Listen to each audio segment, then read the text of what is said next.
Welcome to the first episode of Ann Talks. I didn't know what this was going to be. I had a lot of envisions of what I thought this was going to be, this reality talk, decorate slash cook slash. But I think in the end, this is going to be my restart, my reboot. Um, I'm in a position where I have to restart again from scratch. I know you don't know who I am, so I'm going to tell you who I am. I'm a mom of four, ages of 13 to 23. I'm 43 years old, and I was thinking, like, trying to figure out what my next move is, especially coming out of COVID. Um, it's kind of late tonight, and I'm in my PJs, and I don't have my makeup on, whatever. Um, but this is my reality, and this is my day one. And I don't know exactly what it's going to be, but my day one. Um,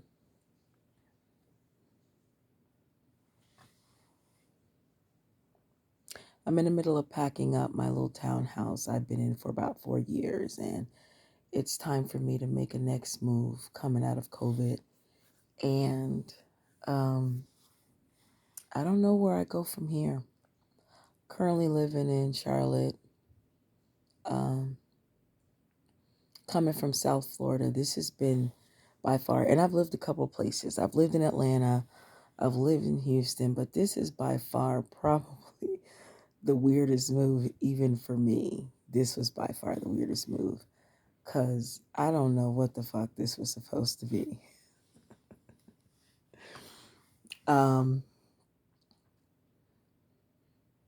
Even for me, this was a weird move.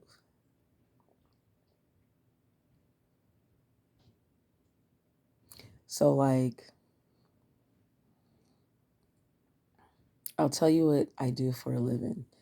I started off early on in fashion design, and um,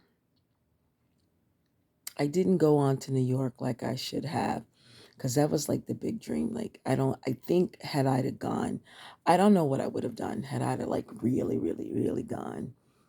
Um, I got as far as Atlanta and I got bored with that. I think I got bored with Atlanta. I don't think I ever got bored with fashion. Like I could eat, sleep, and drink that shit. But I think I got bored with Atlanta really quick. I was about in my 20s and I went back to South Florida. I didn't really have a plan. Um, I was also with child, so I should say that probably would be a fair. But aside from that, I really don't know what. I really don't know. I think at that moment, if I was gonna be something huge in fashion, I think I probably would have been it. I will say that I've been in makeup and skincare like the last 15 years, and um, I think I have hit the glass ceiling of where I'm at in that too. Like, we'll say I got some kick ass skin for 40 something years old. But aside from that, I don't know. I don't know. So anyway, fast forward to now, I've been wanting to do a reality show for like 10 years. And when it first came, the first concept was I'm gonna do a reality show about trying to become a designer. And I think I'm kind of glad I didn't do that shit because, when you do something like that, people are looking for you to be on the verge of some fucking big shit. And I don't even know that I could have, like, been that. I don't know that I could have done that. So I think I'm kind of glad I didn't do that either. I think now is the time. I'm currently writing a book called 43 because I think this is my peak year. Um, I've had some hard hits these last couple of years, but I think this year was like the hard hit year. Um,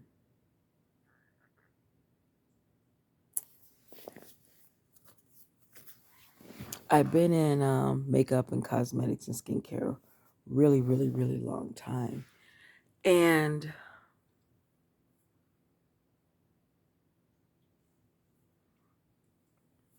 I think it's time again for another transition. I don't know what that's quite going to be. Um, Looking at my hair here, my hair is like, I've grown my hair from out of like this low fade I had, and I wanted to see what it was going to be, and I kind of got an idea of what it's going to be. I've gotten sidetracked again. But looking at it in this video is like, oh, I need a protective style. But anyway, so this is like day one of what's gonna be now. What's gonna happen now. Um, Starting again. And I was like really, really frustrated. I've like really been frustrated these past couple of weeks. And, you know,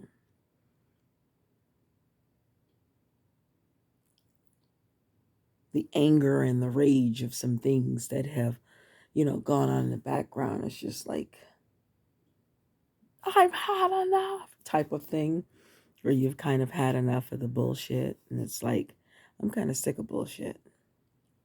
Um, but I think now's the time. And I think that I can pull this. I ended up in Charlotte. First of all, it's as far as my custody arrangement would let me go. I think I need to be clear about that. This was not like the first choice that I would have gone. I didn't go to Chicago because it was too goddamn cold, and I think that shock would have shocked the shit out of my kids all at one time. And so there were some cities on the list, and some that made the cut, and some I was curious about. And Charlotte was like, okay, this might be a move for me. And Charlotte has bored the shit out of me, I think, more than any city I've ever laid eyes on. Not because it's really a transient city. People are very transient here. And the locals are really divided.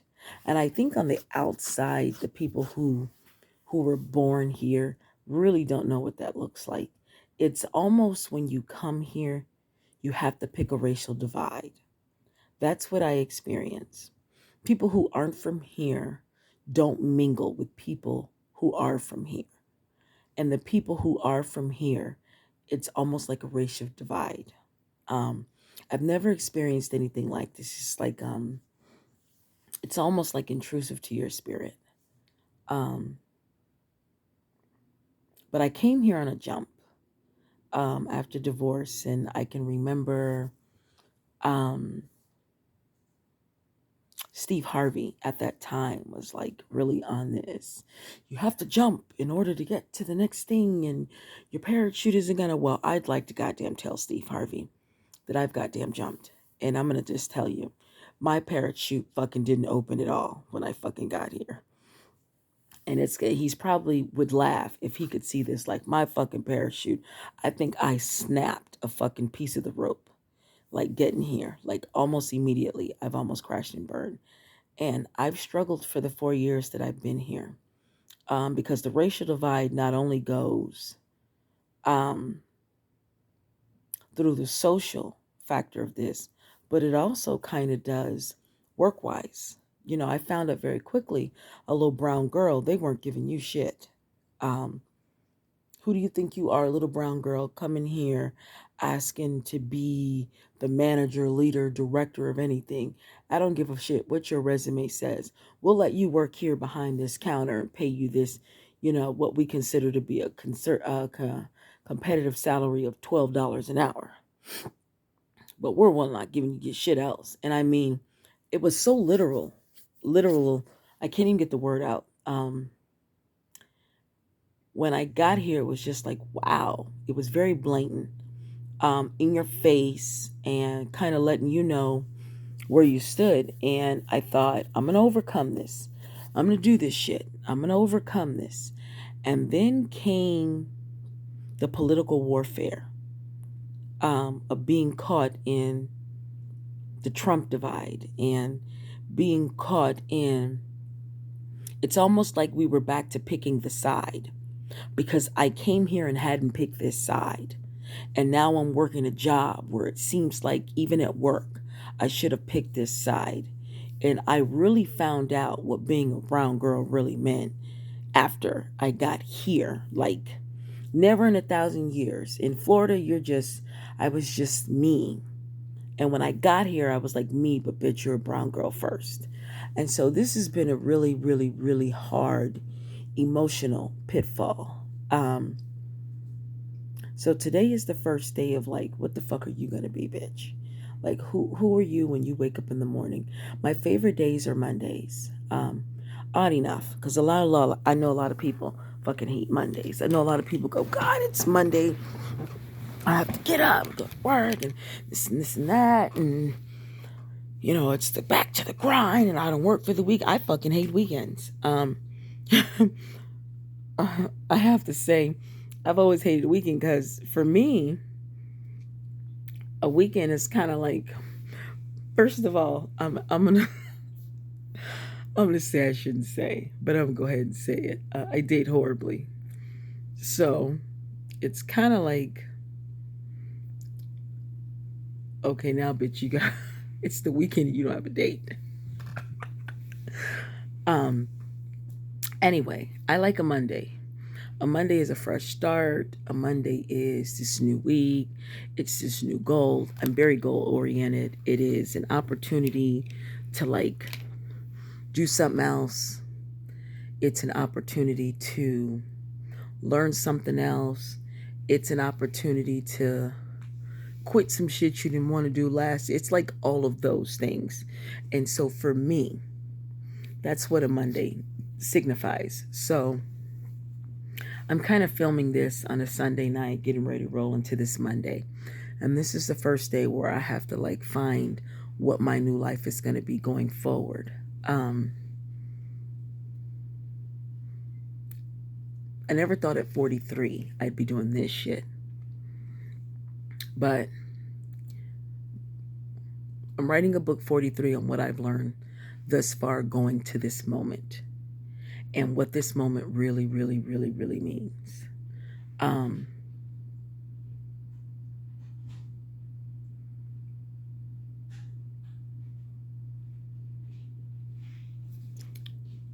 think we're going to see.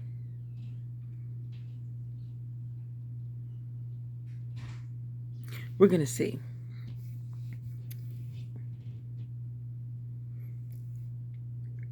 So in all this time, I'm thinking, and the long pauses are like the mind processing my life's decisions. It's that. I think this is the point where you're supposed to like review all the shit you've ever want to do. Like, what's the shit? Like, what did you want to do? I'll tell you what I've always wanted to do. Public speaking. I've always wanted to have a talk show, or participate in like a forum talk show. I've always wanted to create and paint and design, but my favorite thing in the whole wide world that I can do with ease and that I can I can process is conversation with women. For some reason, conversation with women was always so easy to me. I feel like women often want to tell their story because every woman's got a story. Whether you feel it's shallow, whether you feel it's deep, whether you feel it's horrible, every woman's got a story. Good, bad, sad, or indifferent. Your struggle ain't her struggle. Same but different, as my cousin would say, same but different. I think every woman's got a story. And I don't know what we as people expect things to be. Um, I think when we're younger, the expectation is that we can do all these things. Um, but as women, we find we can have it all. We just can't have it all at one time. And I've heard that said only once. We can have it all, just not all at one time. And I think that's something that's not often said enough. Because we're living in a gen where women are like fucking killing themselves, getting degrees, building businesses, owning property, drinking water, losing weight, raising kids, getting married, planning weddings, all at one fucking time. But let me just tell you, in my heart of hearts, I do not believe that a woman can do all those fucking things at one time and still have a healthy, emotional, um, realistic relationship with herself. It is impossible. And the women that you see who are doing that are fucking lying to themselves. It is impossible. I'm a mom of 4. I have a daughter that has health conditions that I've been taking care of for the last 4 or 5 years. I've worked one job, sometimes 2 jobs. I've worked it full time. I've paid the bills. I've done pickup. I've done drop off. I've done after school. And I'm going to tell you that burning yourself at both ends of the candle for the greater good can sometimes snap you in half. So at 43, I'm here to say this. We bend, but it is not okay to bend until we break. Because when you're running on that kind of fumes, on those kinds of fumes, there's a breaking point in silence that's not being heard. Coming out of COVID, I have found that my mental health is so goddamn important to me. And I will not allow anybody to take it from me. And I have learned to say no, and I have learned to say stop, and I have learned to say when, even with my children, even on a job. I've walked away from some things. I've walked away from a brand that I was absolutely in love with because I had to say when. I had to say when. Anyway.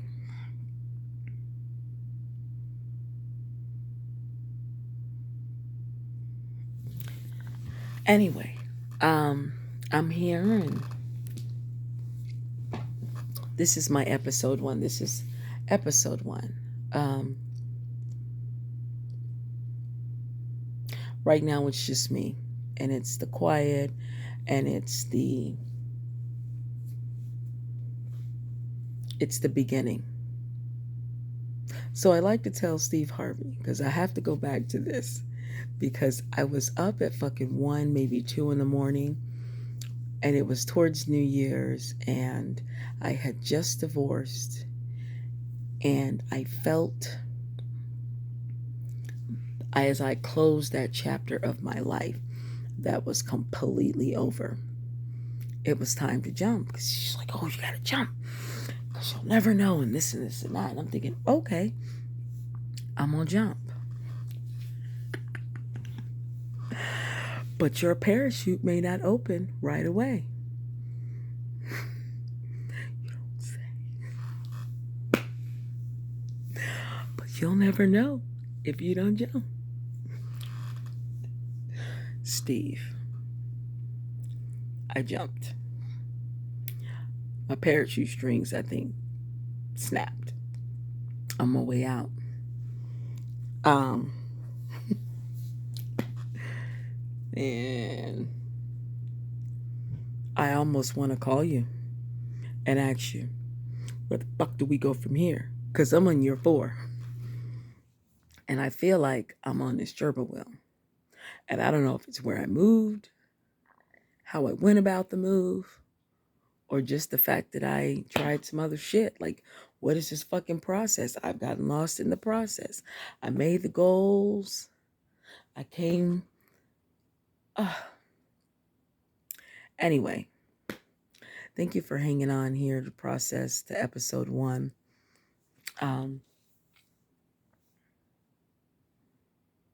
This is my reality. That's all I can say.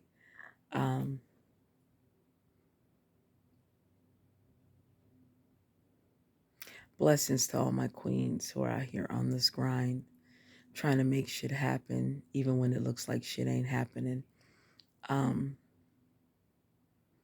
The strength that we carry is impeccable.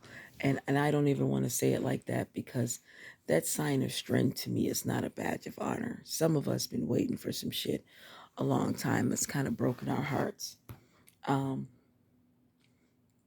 least I know I have. So shout out to you. This is my episode 1.